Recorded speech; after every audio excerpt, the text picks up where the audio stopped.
ஒலிம்பிக்கில் துப்பாக்கி சுடுறதுல தங்கம் ஜெயிச்சுட்டு ஒரு சக்ஸஸ்ஃபுல் பிஸ்னஸ் மேனாக பில்லியனராக இருக்கார் சஞ்சய் விஸ்வநாத் என்கிற சூர்யா.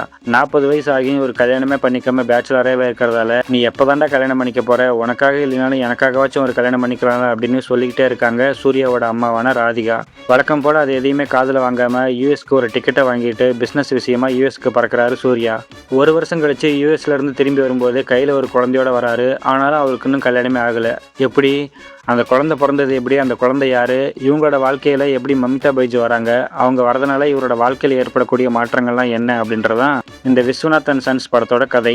இந்த படத்தோட மிகப்பெரிய பலமே ஃபர்ஸ்ட் ஹாஃப் தான், அதில் எந்த டவுட்டுமே இல்லை. டைரக்டர் வெங்கி அட்லூரி ரொம்ப லைட்டான ட்ரீட்மெண்ட்டில் பாதையிலிருந்து விலகாமல் பயணம் போகிற மாதிரி கதையிலிருந்து விலகாமல் நம்மளை கன்சிஸ்டண்ட்டாக என்டர்டெயின் பண்ணிக்கிட்டே காட்சிகளை நகர்த்தியிருக்காரு.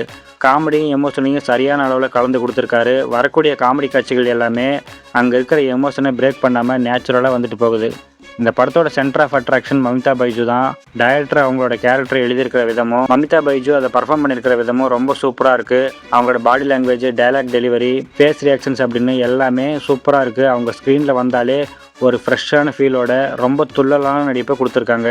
கொஞ்சம் ஓவர் ஆக்ட் பண்ணாலும் தமிழ் சினிமாவோட டிப்பிக்கல் லூஸ் ஹீரோயினி மாதிரியும் சந்தோஷ் சுப்பிரமணியம் படத்தில் வர ஹாசினி மாதிரியும் மாறக்கூடிய அந்த கேரக்டரை இவங்க கரெக்டாக பார்த்து சரியான அளவில் ஜென்டிலான பர்ஃபார்மன்ஸை கொடுத்துருக்காங்க. 40 வயசை தாண்டின ஓல்டு பேச்சுலர் அப்படின்ற சஞ்சய் விஸ்வநாத்ங்கிற கேரக்டரை சூர்யா ரொம்ப மெச்சூராக கேரி பண்ணியிருக்காரு. அவர் ஸ்க்ரீனில் வந்தாலே ஒரு பாசிட்டிவிட்டியும் ஒரு சார்மஸும் அவரோட நடிப்பில் தெரியுது. இந்த படம் இல்லை, அவர் நடிப்பில் எந்த படமாக இருந்தாலும் படம் நல்லா இருக்கோ இல்லையோ அவரோட பர்ஃபார்மன்ஸில் எந்த குறையும் இருக்காது. அதுக்கு இந்த படமும் விதிவிலக்கு இல்லை. இன்னும் சொல்லப்போனால் அவருக்கு இந்த கேரக்டர் ரொம்ப பிடிச்சி நடித்த மாதிரி இருந்தது. அவருக்குன்னே அளவெடுத்து தச்ச சட்டை மாதிரி இந்த கேரக்டர் அவருக்கு கரெக்டாக செட் ஆயிடுது.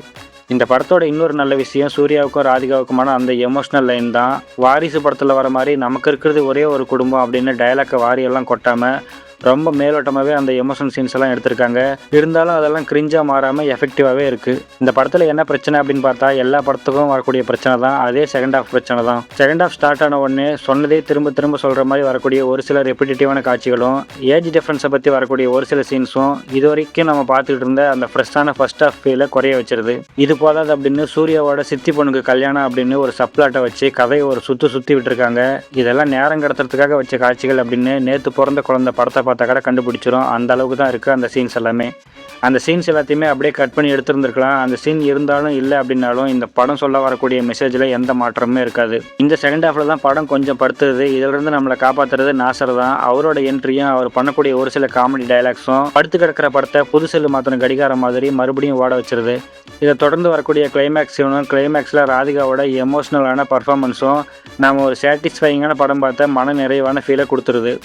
இந்த படத்தில் 2 பாட்டு தான் இருக்குது. 2 பாட்டுமே சுமார் ரகம்தான். மமிதா பைஜுக்கு ஒரு பாட்டும் இன்னொரு எமோஷனலான ஒரு பாட்டும் வந்துட்டு போகுது. பாட்டில் விட்டதை பேக்ரவுண்ட் ஸ்கோரில் பிடிச்சிடுறாரு இசையமைப்பாளர் GV. Prakash.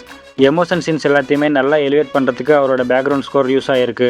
Surya spray பெயிண்டிங்கில் India அப்படின்னு ஜெர்சியில் எழுதிட்டு போகிற சீனும், உடஞ்சி போச்சுன்னா அதை தூக்கி போட்டு புதுசு வாங்காமல் அதை சரி பண்ணி யூஸ் பண்ண பார்க்கணும் அப்படின்னு சூர்யாவோட அப்பா சொல்கிற சீனும், ஒரே டைலாக்கை சூர்யா ஒரு கண்ணோட்டத்தில் சொல்கிறதும் மமிதா பைஜு ஒரு கண்ணோட்டத்தில் சொல்கிறதுமா இந்த படத்தில் நிறைய சூப்பரான சீன்ஸும் நல்ல டைலாக்ஸும் இருக்குது. இந்த படம் ஒரு மாடர்ன் ஃபேமிலி ட்ராமா அப்படின்னு சொல்லலாம். நம்ம மனசை போட்டு புளிகிற அளவுக்கு, கண்ணில் தண்ணி வர வைக்கிற அளவுக்கு சென்டிமெண்ட் காட்சிகள் வைக்கிறதுக்கு இந்த படத்தில் ஸ்கோப் இருந்தும் அதெல்லாம் பண்ணாமல் ரொம்ப மேலோட்டமாக காமெடியும் எமோஷனையும் கலந்து கொடுத்துருக்கிற என்டர்டெய்னிங்கான கமர்ஷியல் படம் இந்த விஸ்வநாத் அண்ட் சன்ஸ். கருப்பு படத்துக்கு அப்புறமா சூர்யாவுக்கு வரக்கூடிய ஒரு சிறப்பான படம்னே சொல்லலாம். ஃபேமிலி ஆடியன்ஸை எய்ம் பண்ணி வந்திருக்கிற இந்த விஸ்வநாத் அண்ட் சன்ஸ் வசூலில் வின் பண்ணுதா அப்படின்றத நம்ம பொறுத்துன்னு தான் பார்க்கணும்.